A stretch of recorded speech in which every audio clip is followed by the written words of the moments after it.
Hi, എല്ലാവർക്കും Nanda's tiny ട്യൂബിലേക്ക് സ്വാഗതം. അപ്പോൾ ഇന്ന് നമ്മൾ ഉണ്ടാക്കുന്നത് ഒരു പുലാവാണ്. നമുക്ക് പെട്ടെന്ന് ഉണ്ടാക്കിയെടുക്കാം, വലിയ പാടൊന്നുമില്ല. പിന്നെ ഇതെന്ന് വെച്ചാൽ സാധാരണ നമ്മൾ ഉണ്ടാക്കുന്ന ഒരു പുലാവിൻ്റെ രീതിക്കല്ല, കുറച്ച് തേങ്ങ അരച്ചിട്ടാണ് ഉണ്ടാക്കുന്നത്. കർണാടക സ്റ്റൈൽ പുലാവാണ്. പിന്നെ വെജിറ്റബിൾസ് ഒക്കെ ഇട്ടിട്ട് ഇത് ഉണ്ടാക്കി കഴിയുമ്പോഴത്തേക്കും നമുക്ക് സൈഡ് ഡിഷായിട്ട് വേറെ കറികളൊന്നും ഉണ്ടാക്കേണ്ട, പെട്ടെന്ന് തന്നെ കുട്ടികൾക്ക് ഉണ്ടാക്കി കൊടുത്തുവിടുക. അതുപോലെ ഓഫീസിലേക്കൊക്കെ പോകുന്നവരാണെങ്കിൽ ഒരു ദിവസം വെറൈറ്റി ആയിട്ട് പുലാവ് ഉണ്ടാക്കി കൊണ്ടുപോകാം. അപ്പൊ നമുക്ക് വേഗം പോയിട്ട് എങ്ങനെയാണ് നമ്മുടെ പുലാവ് ഉണ്ടാക്കുന്നതെന്ന് നോക്കിയിട്ട് വരാം. അപ്പോൾ ഞാൻ പറഞ്ഞില്ലേ തേങ്ങ അരച്ചിട്ടാണ് പുലാവ് ഉണ്ടാക്കുന്നതെന്ന്. അതിന് വേണ്ടിയിട്ട് തേങ്ങ ഒന്ന് വറുത്തെടുക്കണം. ചെറുതായിട്ടൊന്ന് വറുത്തെടുത്താൽ മതി. തേങ്ങ മാത്രമല്ല, അതിൻ്റെ കൂടെ വേറെ കുറച്ച് ഇൻഗ്രീഡിയൻസ് കൂടെ ഉണ്ട്. പിന്നെ നമ്മൾ ഉണ്ടാക്കുന്ന പുലാവിന് ശരിക്കും കർണാടകയിലെ റൈസ് ബാത്ത് എന്നാണ് അവർ പറയുക. പിന്നെ റൈസ് ബാത്ത് എന്ന് പറഞ്ഞാൽ നമ്മുടെ നാട്ടിൽ അങ്ങനെ അധികം ആർക്കും അറിയില്ലായിരിക്കുമല്ലോ. അതുകൊണ്ട് ഞാൻ ഇതിന് പുലാവ് എന്ന് പറഞ്ഞത്. പുലാവെന്നും പറയാൻ കുഴപ്പമില്ല. ചൂടായ എണ്ണയിലേക്ക് 1 ടീസ്പൂൺ മല്ലി ചേർത്ത് കൊടുക്കുകയാണ്. ഇനി 3 ചുവന്ന മുളക് എടുത്തിട്ട് അതുകൂടെ ഒന്ന് ചേർത്ത് കൊടുക്കാം. ചുവന്ന മുളകിന് പകരം പച്ചമുളക് ചേർത്താലും മതി.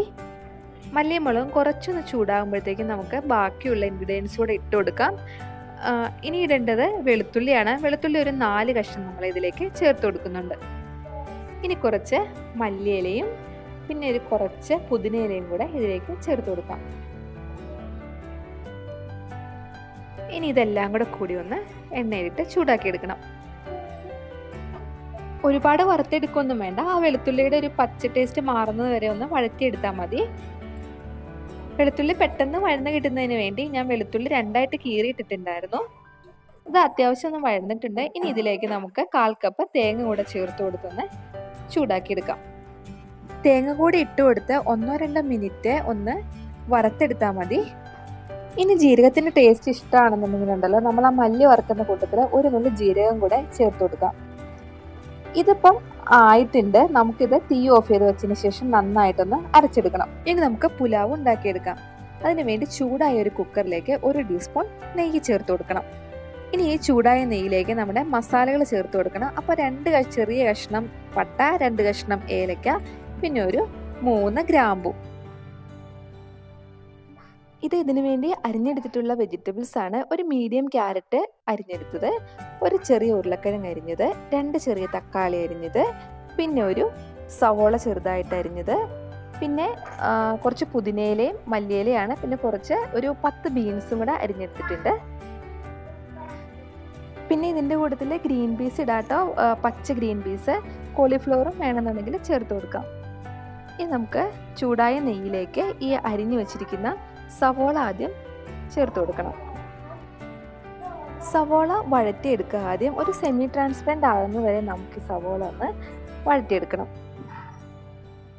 ഇനി നമുക്കിതിലേക്ക് ബാക്കിയുള്ള വെജിറ്റബിൾസ് കൂടെ ചേർത്ത് കൊടുക്കണം. ആദ്യം ബീൻസ് അരിഞ്ഞത് ചേർത്ത് കൊടുക്കാം. ഇനി ക്യാരറ്റും പിന്നെ ഉരുളക്കിഴങ്ങും ചേർത്ത് കൊടുത്തൊന്ന് നന്നായിട്ട് ഇളക്കിയെടുക്കണം. 1/2 മിനിറ്റ് ഇങ്ങനെ ഒന്ന് ഇളക്കി കൊടുത്തതിന് ശേഷം നമുക്കിതിലേക്ക് തക്കാളി കൂടെ ചേർത്ത് കൊടുക്കാം. തക്കാളി ഏകദേശം 1 മിനിറ്റ് നേരം ഇങ്ങനെ ഇളക്കി വഴറ്റിയതിന് ശേഷം നമുക്ക് അരിഞ്ഞു വെച്ചിരിക്കുന്ന പുതിനയിലയും മല്ലിയിലയും ചേർത്ത് കൊടുക്കാം. ഇനി ഇത് വെജിറ്റബിൾസ് എല്ലാം കൂടെ ജസ്റ്റ് ഒന്ന് വഴറ്റിയതിന് ശേഷം നമുക്ക് കഴുകി വാരി വെച്ചിരിക്കുന്ന അരി ചേർത്ത് കൊടുക്കണം. അരി അപ്പോൾ ജീര റൈസോ ബിരിയാണി റൈസോ അല്ലെങ്കിൽ സോനാ മസൂരി റൈസോ എന്തെങ്കിലും ആയാൽ മതി. ചോറ് വയ്ക്കുന്ന വൈറ്റ് റൈസ് അത്ര ആയാൽ മതി. ഞാനിപ്പോൾ ബിരിയാണി റൈസാണ് ഇതിന് ഉപയോഗിക്കുന്നത്. അരി ഇതിലേക്ക് ഇട്ട് കൊടുത്തിട്ടുണ്ട്. അരി വെജിറ്റബിൾസിലിട്ട് നന്നായിട്ടൊന്ന് ഇളക്കിയെടുക്കാം. കൂടെ ഇതിനാവശ്യമുള്ള ഉപ്പ് കൂടി ചേർത്ത് കൊടുക്കാം. ഞാൻ ഏകദേശം 1 ടീസ്പൂൺ ഉപ്പാണ് ചേർത്ത് കൊടുക്കുന്നത്. പിന്നെ ഉപ്പൊക്കെ നമ്മുടെ ആവശ്യാനുസരണം കൂട്ടിയും കുറച്ചൊക്കെ ചേർത്ത് കൊടുക്കാം കേട്ടോ. ഇനി അവസാനമായി ചേർത്ത് കൊടുക്കേണ്ടത് നമ്മൾ തേങ്ങ വറുത്ത് വെച്ചില്ലേ, അത് അരച്ചെടുത്തിട്ടുണ്ട്. അത് നമുക്ക് ഇതിലേക്ക് ചേർത്ത് കൊടുക്കാം. ഇനി പാകത്തിന് വെള്ളം ചേർത്ത് കുക്കർ അടച്ചു വയ്ക്കാം. അപ്പോൾ അതിനു വേണ്ടി 1 കപ്പ് അരിയാണ് എടുത്തിട്ടുണ്ടായിരുന്നത്. അപ്പോൾ വെള്ളം 2 കപ്പ് ഒഴിക്കേണ്ട, 2 കപ്പിലും കുറച്ച് താഴെ വെള്ളം ഒഴിച്ചു കൊടുത്താൽ മതി. സാധാരണ ഈ വൈറ്റ് റൈസിന് ഇരട്ടി വെള്ളമാണ് ഒഴിച്ചു കൊടുക്കാറ്.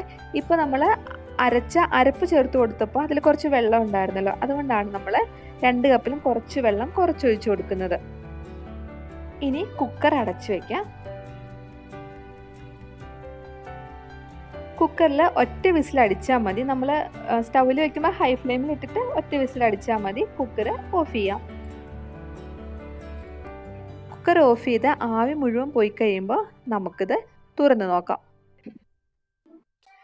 നമ്മുടെ പുലാവ് അങ്ങനെ റെഡി ആയിട്ടുണ്ട്. കണ്ടോ, വെള്ളമൊക്കെ പാകത്തിനാണ്, വേവും പാകത്തിനാണ്. നമുക്കിതൊന്ന് ഇളക്കി കൊടുക്കാം. ആ ചോറങ്ങ് അധികം കുഴഞ്ഞു പോകാണ്ട് വേണമെന്ന് ഇളക്കി കൊടുക്കാൻ. വേണമെന്നുണ്ടെങ്കിൽ കുറച്ച് വലിയ പാത്രത്തിലേക്ക് ഇട്ട് ഒന്ന് ഇളക്കി കൊടുക്കാം. നമുക്ക് പുലാവ് ചൂടോടുകൂടി തന്നെ സെർവ് ചെയ്യുക. അതാണ് ടേസ്റ്റ്. ഇതിനിപ്പോൾ സൈഡ് ഡിഷായിട്ട് സാലഡ് ആയാലും മതി. പിന്നെ നമുക്ക് വേണമെന്നുണ്ടെങ്കിൽ ചിക്കൻ കറിയോ അല്ലെങ്കിൽ പനീറോ വെജിറ്റബിൾ കടായിയോ അങ്ങനെ എന്തും ഉപയോഗിക്കാം. അപ്പോൾ വെജിറ്റബിൾ പുലാവ് എല്ലാവർക്കും ഇഷ്ടമായി എന്ന് വിചാരിക്കുന്നു. ഇഷ്ടമായെങ്കിൽ ലൈക്ക് ചെയ്യാനും ഷെയർ ചെയ്യാനും സബ്സ്ക്രൈബ് ചെയ്യാനും